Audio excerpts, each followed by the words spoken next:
안녕하십니까. 노영준 의원입니다. 먼저 시민과 함께하는 의회 구현을 위해 애써주시는 선배 동료 의원 여러분께 감사의 마음을 전합니다. 본 의원이 요구한 광주시 행사 예산 공개에 관한 조례안 부의 요구의 건에 대해 제안 설명드리겠습니다.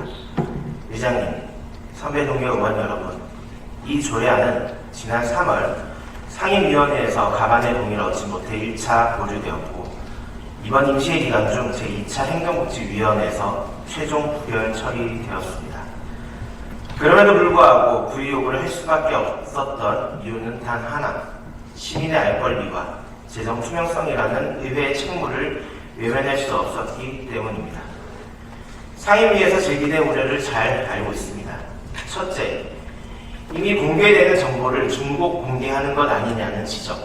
둘째, 집행부의 업무 과중이 우려된다는 지적. 셋째, 보조단체 간 위화감이 생길 수 있다는 지적입니다. 이에 대해 말씀드리겠습니다. 집행부와의 조율을 거쳐 대상 기준을 2천만 원에서 3천만 원, 3천만 원에서 5천만 원 이상으로 두 차례 상향해 소규모 행사까지 포함되지 않도록 했습니다. 또한 실제 규모를 보시기 바랍니다.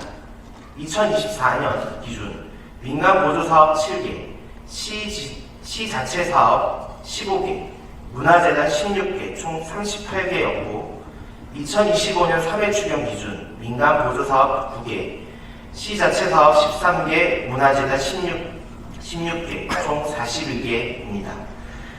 이 정도 건수라면 담당 부서의 업무 부담이 과중하다고 보기도 어렵습니다. 중복 공개와 관련해서도 말씀드립니다.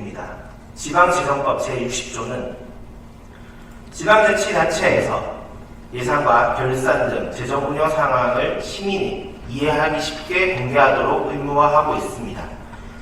따라서 이미 일부 정보가 공개되고 있다는 이유로 멈출 것이 아니라 법의 취지에 맞게 더 적극적이고 더 쉽게, 더 투명하게 공개하는 것이 당연히 우리 의회의 역할입니다. 존경하는 의원 여러분, 혹시 직접 광주시청 홈페이지에서 예산을 검색해 보신 적이 있으신가요? 시민들께서는 공개된 예산을 찾기 쉽지 않다는 점을 잘 알고 있습니다. 저를 비롯한 여기 계신 의원님들은 필요할 때 담당 부서에 요청하면 곧바로 자료를 받을 수 있습니다. 그러나 이것은 의원이라는 위치에서 누리는 특권입니다. 시민은 홈페이지에 공개된 복잡한 예산서 속에서 복잡한 검색 과정을 거치면 예산의 규모만 겨우 알 수 있습니다. 상세 정보를 얻기 위해 복잡한 청구 절차를 거쳐야 하고 답변조차 받지 못하는 경우도 많습니다. 이 격차를 해소하는 것이 바로 조례 제정의 이유입니다. 구체적인 사례를 말씀드리겠습니다. 첫째, 세계 관악 컨퍼런스 사전 행사 블랙 이글스 에어쇼입니다. 멋진 공연이라는 찬사와 함께 수억 원이 투입된 거 아니냐는 여론이 있었습니다. 시장님께서는 여러 행사 자리에서 예산이 투입되지 않았다고 직접 해명해야 했습니다.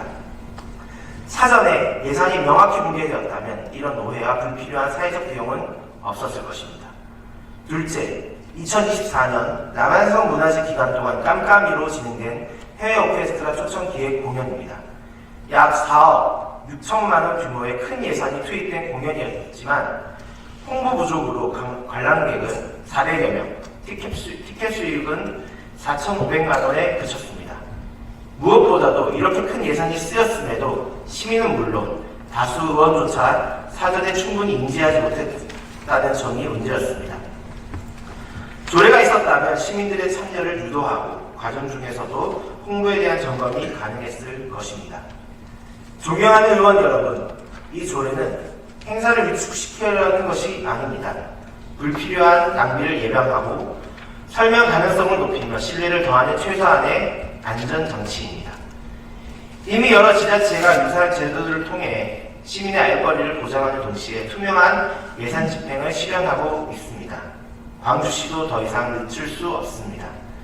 우리 의회는 전반기에 시민의 곁을 지키는 든든한 의회, 후반기에는 시민과 함께하는 의회라는 슬로건을 내걸고 품위 있는 의회, 일하는 의회, 공부하는 의회, 경청하는 의회, 신뢰받는 의회를 지향해 왔습니다. 행사 예산 공개 조례는 이 약속을 실질적으로 실천하는 제도적 장치입니다. 시민의 곁을 지키는 길은 세금을 투명하게 공개하고 낭비를 최소화할 수 있도록 지키는 것이며, 시민과 함께하는 길은 시민의 알 권리를 보장하고 시정 감시를 함께할 수 있는 참여를 넓히는 것입니다. 그리고 우리는 이 5가지의 의회 가치 또한 투명성과 책임성 위에서만 실현될 수 있다는 것을 알고 있을 것입니다. 오늘 표결은 정치적 유불리가 아니라 우리 의회가 스스로 세운 기준과 가치를 지킬 의지가 있는가의 문제입니다. 시민들은 지금 이 순간도 우리를 지켜보고 계십니다. 우리가 가진 권한은 특권이 아니라 책임입니다. 그 책임은 곧 시민을 위해 당당한 선택을 하는 것이라 생각합니다. 존경하는 동료 의원 여러분, 오늘만큼은 우리 모두가 정당의 대변인도 개인의 이해관계 대변인도 아닌 오직 시민의 대변인이 되어주시기를 간절히 부탁드립니다. 시민을 대신해 목소리를 내고 시민을 대신해 감시하며 시민을 대신해 선택하는 것, 그것이 의회의 존재의 이유이자 42만 광주 시민의 대변인이자 우리가 왼쪽 가슴에 달고 있는 의회 배지의 무게감이라 생각합니다. 부디 이 조례가 통과될 수 있도록 힘을 모아주시길 정중히 요청드립니다. 감사합니다.